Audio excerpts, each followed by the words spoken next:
So, lesson 24, pictorial problems. We will be able to answer the pictorial algebra problems.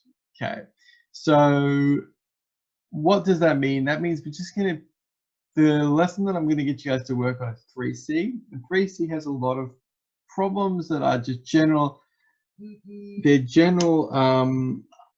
the general problems got to do with arithmetic and algebra, but they have pictures involved with them or diagrams. Today's fact, plus, multiply, divide, and subtraction are operations you've heard of, but you may not have heard of factorial.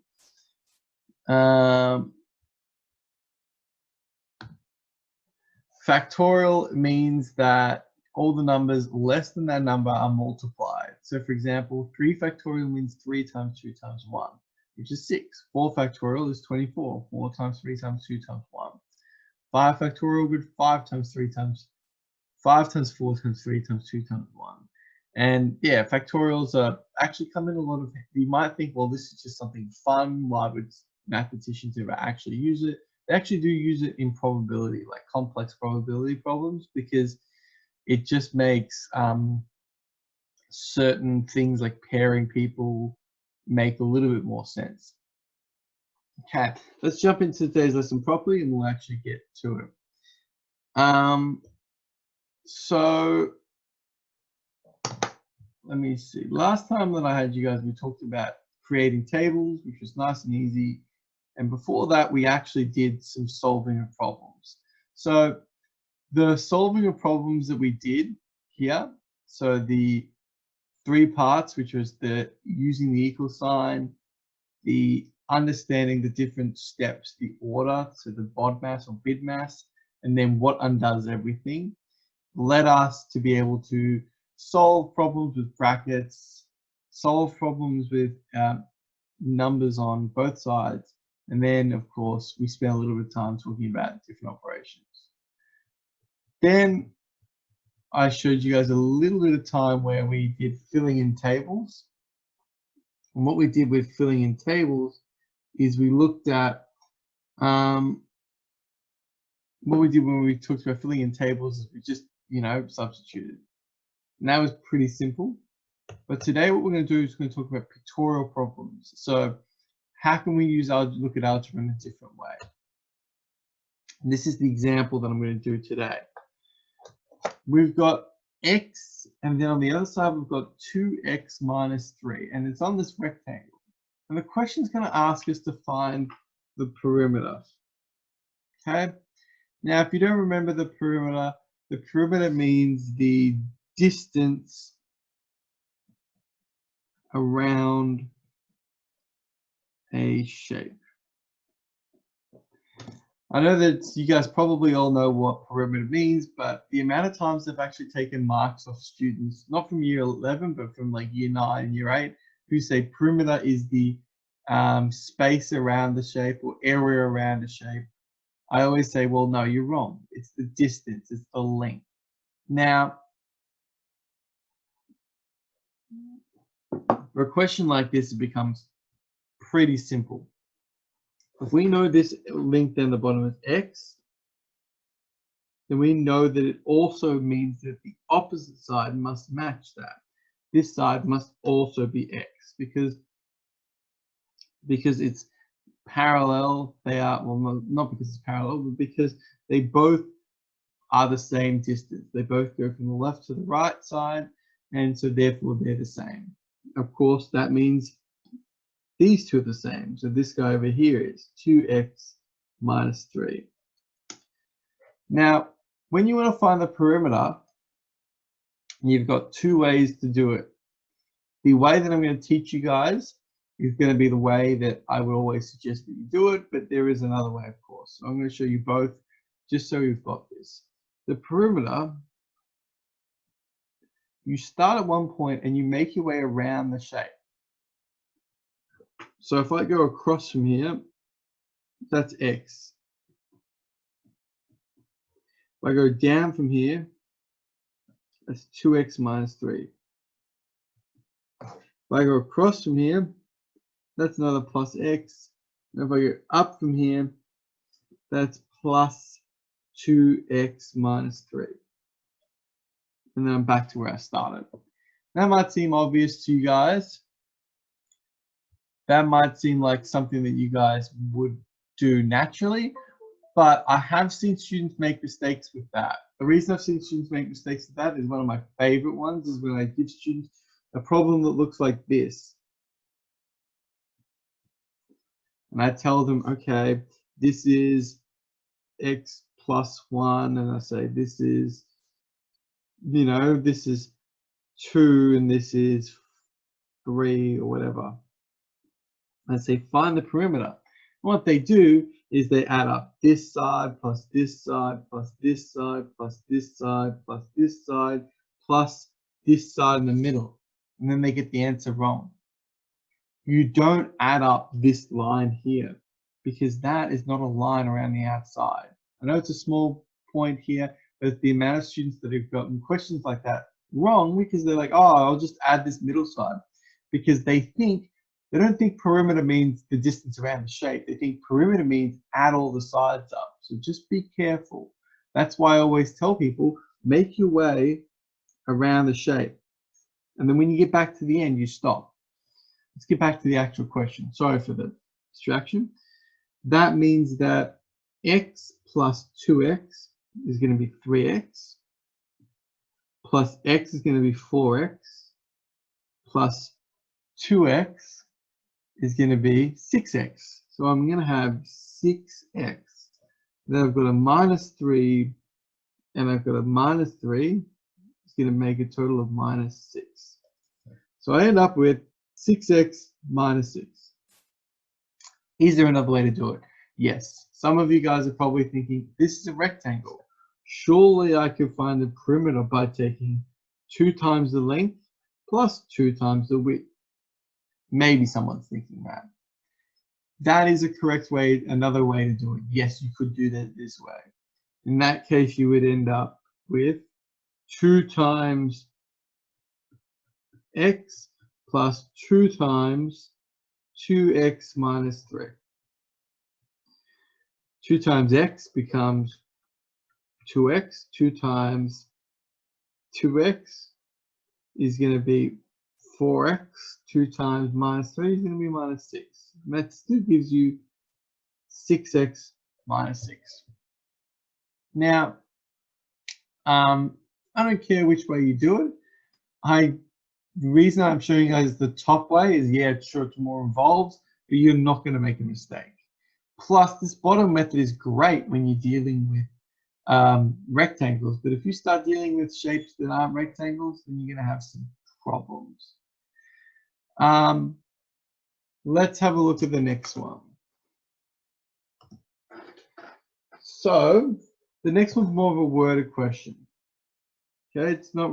I think I've got another pictorial question in here, but let's grab a look at this question. A number is multiplied by 3 and then has 4 added to it before it is divided by 5. If the answer is 8, then what is the original number? Now, these type of questions can be pretty involved, but we're going to break this down step by step. Okay, so how I do this and how I've sort of taught students to do this over and over again is that you start off at the start and you just make your way through the problem. Let's go. A number. Okay, when we talk about a number, we don't really know what number it is. So we're just going to use the symbol x. Okay, we don't know what number it is, so let's use the symbol x. Is multiplied by 3. Well, I know what multiplied by 3 is. It's a times 3. Notice that I'm writing like the symbols above the text. What this will do is later on I can then go back and figure this out.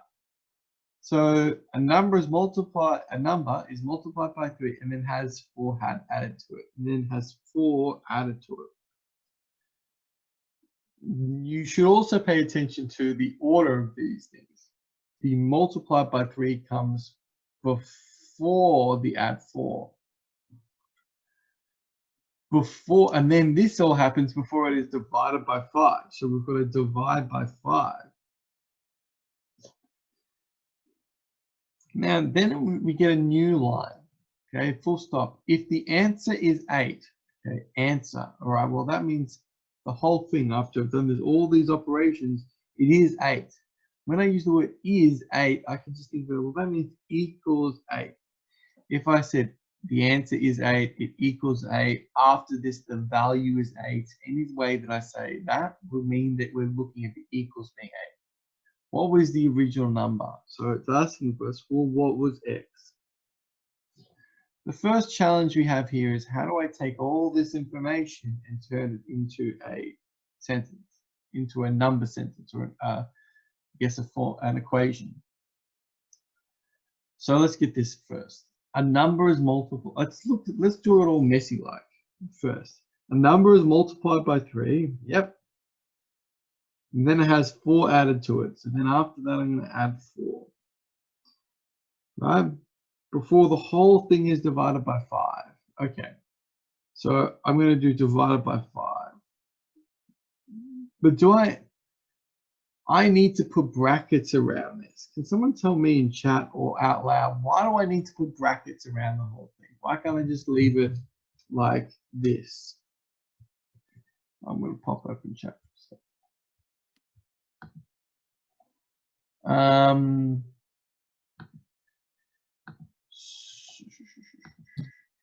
Ooh, one, this one.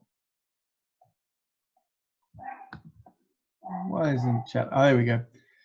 The whole thing is divided by 5. The division comes first if there's no brackets. Good point. Thank you. BODMAS as well. Yeah. If I didn't have brackets, I would go 4 divided by 5. I don't want to go 4 divided by 5. I'm going to go the whole thing divided by 5. So I'm going to go like this divided by 5. And now I've got the final part, if the answer equals 8. So equals 8. So now I've gone through and I've put every single one of these into the equation. Now we can tidy this equation up a little bit. We can instead now call this 3x plus 4 divided by 5 equals 8. And that's going to give you the the formula. But that's not really what the question asked for. The question asked for what was the original number. Okay, to find the original number, what we need to do now is we need to start undoing some parts of this formula. Sorry guys, you might be able to hear my dog that's barking at the mailman outside, so fun times. First question, how do I undo? First thing, I've got 3x plus 4 divided by 5. In chat or out loud, up to you. Can you tell me, how do I undo? What do I undo first? That's a good question. What do I undo first? What do I need to get rid of? The 4? Richung says the 4. Is everyone else agree? The plus 4? Is that the first thing we need to get rid of?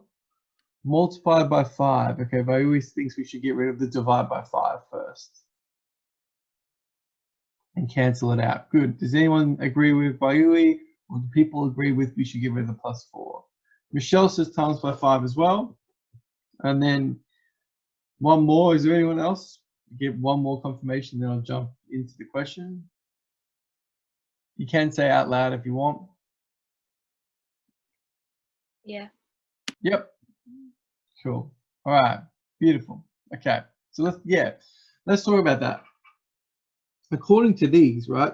Even if you just pay attention to the sentence, the last thing we did was we divided by 5. And if you look at the sentence we have here, the last thing we have to do is we've got to divide by 5. So that's going to be the first thing we're going to do. The reason the divide by 5 is the last thing we do is because it's outside of the brackets. So the first thing we do is we cancel out divide by 5.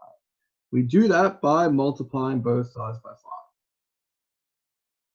Now, when we multiply both sides by 5, what that's going to give us is, that's going to give us 3x plus 4 equals 8 times 5 happens to be 40.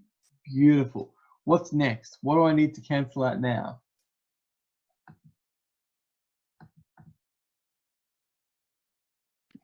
And the 4. We need to get rid of the 4. How do I do that? By minusing 4 or plusing 4? I've got two different answers here. Oh no, sorry, Vayui said get rid of the +4. Yeah, so yeah, so we need to get rid of this +4. How do we get rid of the +4? Sorry, Vayui, I almost tried to make it sound like you didn't know what you're doing. What we do is we need to subtract 4. We subtract 4 from both sides. That's going to cancel out this +4, which means that on the left, which means we're going to end up with 3x equals 40 take away 4 is 36. Now the last step is we've got this. I might actually do this one. Is divide by 3. Thank you very much, Michelle. We're going to get rid of this 3x. We're going to divide by 3. If we divide both sides by 3, then that will get rid of it. So what we do is we go divide by 3, divide by 3, and then that's going to cancel out this times by 3. 36 divided by 3 is going to give us 12. So that means we end up with the final answer, x equals 12. And I've had to draw this arrow because I ran out of space. By the way, just a quick heads up. If you do run out of space in a test and you do something weird like this arrow, don't feel like you've made a mistake, that you're going to fail the test. That's fine. It's just you're clearly indicating to me this is the direction that I need to follow. It's actually a good thing because as a teacher or an examiner, I can be like, okay, I can now follow along with their work rather than trying to guess where the work goes. Any questions or queries or problems with this before I move on?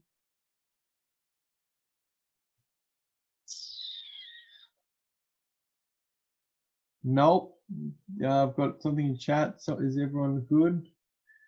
What does chat say? Nope, we're good. All right, excellent. Let's keep going. So, okay, so let's look at this one here. This is a worded question, but it's a little bit harder. I don't know if it is. I actually haven't done this. I haven't seen this question in a while, so we'll see how we go. 13 is removed from a number that is divided by 5. The result is equal to double 2 less than the number.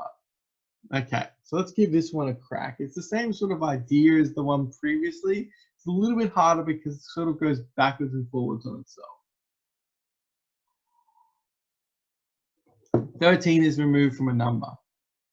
Okay, so 13 is removed from. So this is going to be minus 13. But now we've got the word from here, from a number. So 13 is removed from a number. So that means that number has to go out the start. 13 is removed from a number. So x is there and we're removing 13 from it. But it's removing x from, 13 is removed from a number that is divided by 5. Okay, so it's not just a number. It's a number that's being divided by 5. That looks like a percentage sign. Divided by 5. So the result is equal. Ooh, I gave away the answer. Oh, what have I done here? The result is equal to double. So double means 2 times. Double 2 less. So 2 less means minus 2. 2 less than the number. And so we end up with this big old complicated thing here. And the reason that this one's supposed to be harder than the last one is not because the maths is more difficult, but because the words are kind of all jumping around each other. 13 take away from, and the reason I always do these is because as an English language speaker, like born and bred, I can be like, yeah, I can see where these subjects and objects are going. I can see why this is happening before this, and I can write it down.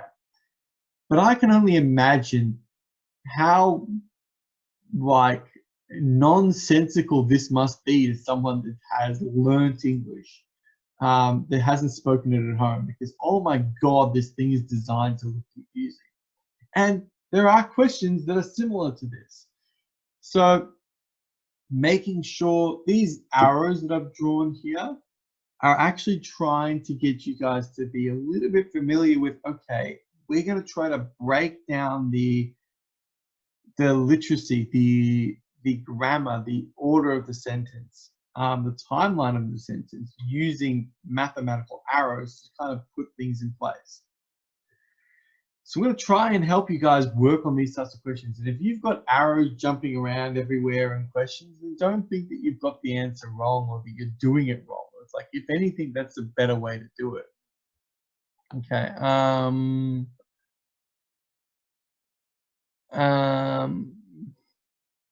Yeah. So let's have a look at this guy here. So we've got here, let's start with the start. So 13 is removed from a number that is divided by 5. Okay, so it's really weird. So 13 is removed from a number that is divided by 5. So the number is divided by 5 first.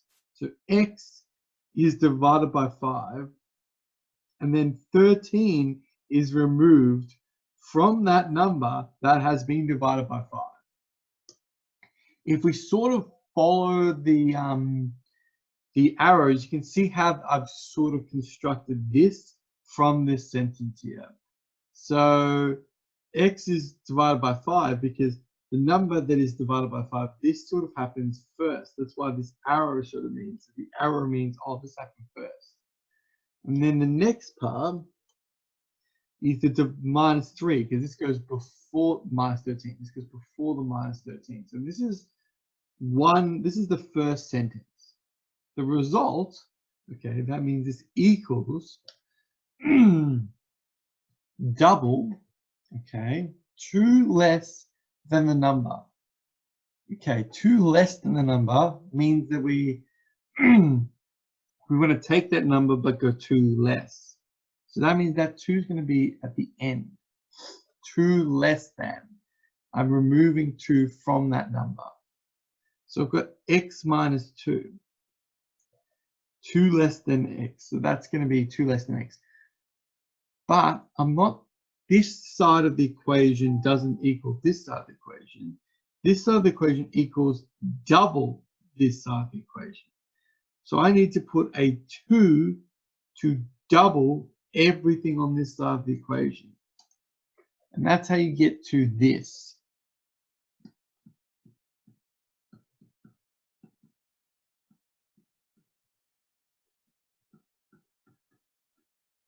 So again, let's look at the left.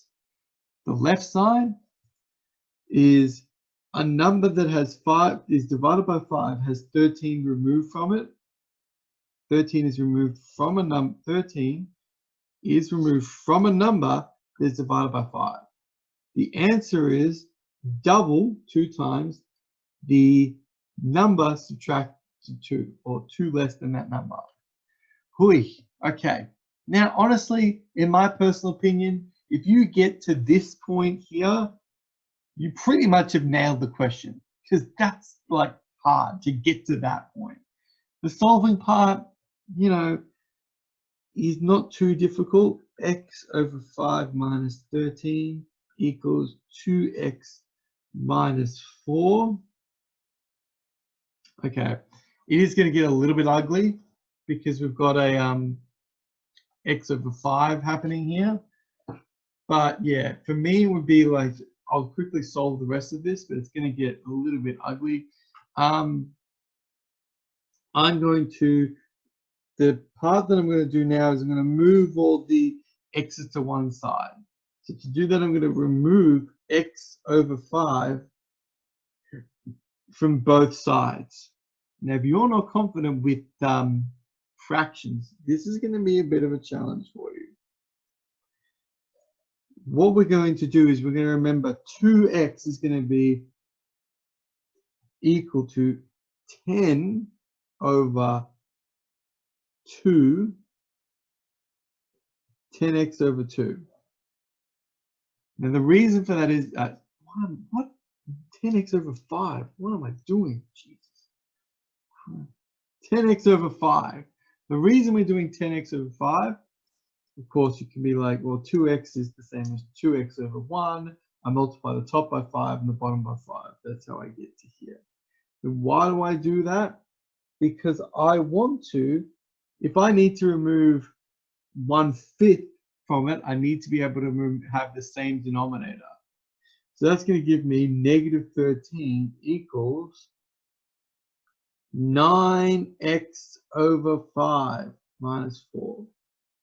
Because 10x take away 1x over 5 is going to give us 9x over 5. If that step was a bit like, you know, what the heck, then you need to get a little bit more practice with your fractions. You need to be able to quickly deal with it. If you didn't like that, there's another option. You could multiply the whole equation by 5. I'm not going to do that because I don't want to confuse people a little bit more. The next step is to cancel out this minus 4 by adding 4 to both sides. Oops. So you're going to add 4 to both sides. That's going to give us negative 13 plus 4 is going to give us negative 9. Yes, sorry, just wanted to double check with myself. 9x divided by 5. Then the last two steps are to multiply everything to get rid of this divide by 5, which is going to give you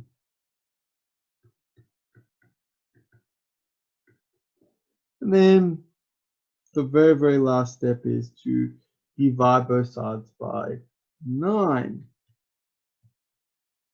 which is going to give you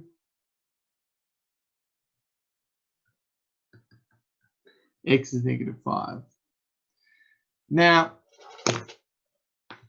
this whole question is designed to be very, very difficult. And I'm not trying to say that you guys will get this question often or at all. I guess what I'm trying to show you guys is, one, how we can take like a worded question that might be really challenging. Yeah, if you're struggling with this kind of stuff, you need to let me know so I can give you guys some more practice, because I find these types of questions, even as I said, as a pure English speaker, like learning and growing up with it, I find this challenging. I can only imagine what, you know, an EAL learner or someone that doesn't speak English at home would be like, what the heck? Like, you know?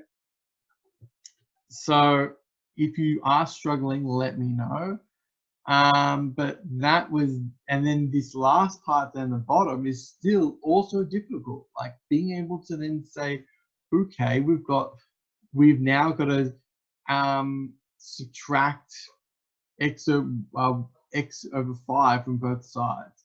You probably won't get much stuff like that, because I reckon that most questions will avoid you dealing with fractions. But you know, heads up, you can deal with them. You are general math students. You can handle this stuff. So is this the same question? Yeah, it's the same question. Okay. So what have I got here? We're about 45 minutes in. So the question is a little bit less. Yeah.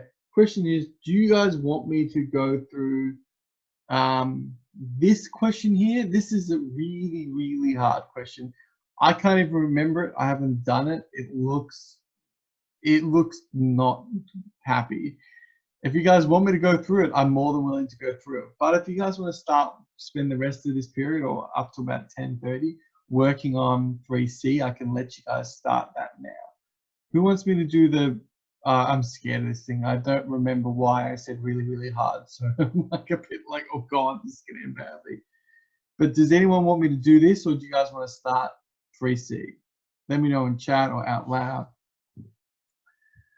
I bet you guys are like, yeah, do the hard questions degree. We want to see you fail. Oh, God. Okay.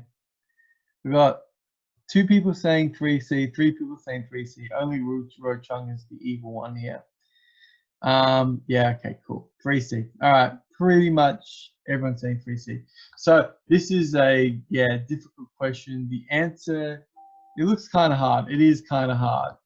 The answer comes out to be 1.5. I think it's kind of hard because it's like 4 is removed from double x, and the result is divided by 4. A sixth reduced by that number is tripled. A sixth reduced by that number is tripled, and the result is the same. Oh, it's just ultimately 4 is removed from double x, and the result is divided by into 4. So it's like 4 is removed from double x. So you go double x, and 4 is removed from it, and the result is divided into 4. That's what that is. A sixth is reduced by that number. A sixth reduced by that number is triple, and the result is the same. That's what it's trying to get you to do. I'm not going to solve that, but yeah. Let's grab a quick look at the actual questions. The textbook here, really quickly, 3C. As you can see with 3C, it is mostly just getting you guys, like, without even like too much, it's mostly getting you guys to practice linear equations. It's not a real, there's only a little bit to deal with pictorial things. I think they may show up more in 3D. Yeah, it looks like they show up a fair bit more in 3D than in 3C, but that's okay. 3C is, yeah, getting you to practice. We have a look here. The first ones are pretty easy. Oh, look, you -6 on both sides. This, I know there are a lot of questions here, but literally these are one-step questions. Part 2, yep, again, one step. Well, no, some of these are 2 steps, but a lot of these are 1 step. The next bit here is 3, and this is when you've got brackets. And then, yeah, last but not least is when you've got solve the following linear equations in CAS calculator. You don't have to use a CAS calculator. You can just use your regular just working out. So it's just pretty much the same as question 4. I do want to do one last thing, I guess, before I let you guys go. I'm just going to do this. Give me a sec. Really quickly is at the very end. I wonder if this will work. I haven't actually tried this before. Because I want to quickly show you. Oh, I can't erase. What I want to quickly show you is I wanted to quickly finish off because I've seen this happen a couple of times and students usually get a bit frightened by this. If I give you something like this, let's go with 24 divided by x equals, we'll go with 3. Now that looks like a pretty simple equation, but I've had students struggle with these types of equations in the past. And these actually show up in 3C. The reason it's a bit complicated is because your first instinct is to go, oh, well, I'll just cancel out this divide by x. But you can't really do that in a question like this.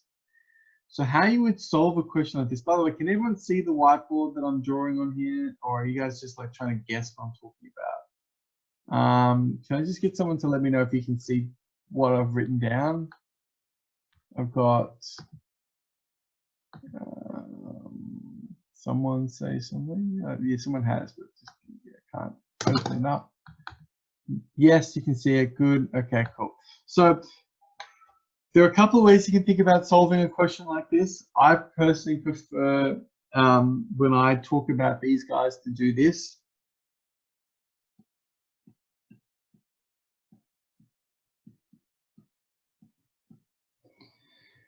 Now, the reason I prefer to do this is because you've got a couple of options at this point. At this point, you can do, you can flip both the top and the bottom, or you could just do what I always personally love, which is